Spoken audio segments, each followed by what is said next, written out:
ndio diwani wa kata ya Matalawe. Kimsingi kwa leo nilitembelea mtaa wa Msafiri kuja kufanya mkutano na wananchi wangu wa mtaa wa Msafiri. Msafiri ni kati ya mitaa mitatu iliyopo katika kata ya Matalawe. Kwa hiyo ni mtaa ambao sikupita kushukuru kimsingi kutokana na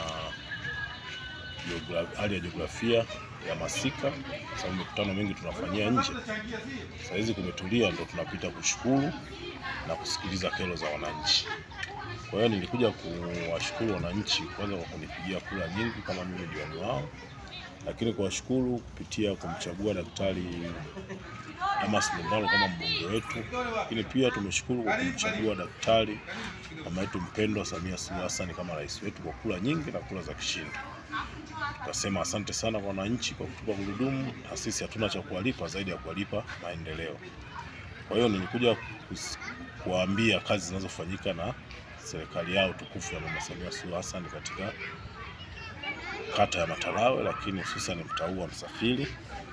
Mtaa wa Msafiri wamepokea zahanati mpya kama hivyo ilivyokuja kuwekewa jiwe la msingi na mwenge wetu wa uhuru. Lakini pia kama unavyoona ndugu mwandishi, greda limepita kusafisha barabara ambazo zilichafuka sana kipindi cha masika, na sasa tunasikiliza kero mbalimbali ambazo mimi kama diwani nikiweza kuzitatua kwa level yangu kimsingi nazitatua, lakini zile ambazo zinanishinda tunaendelea kuzisongesha mbele. Maana mimi sio mtu wa mwisho. Katikati hapa pana mbunge, kutoka mbunge pana rais, wote kero zinawafikia na zinazoweza kutatulika zinatatulika, na zile ambazo za ahadi tunapokea ahadi kutoka kwa viongozi wetu. Asante.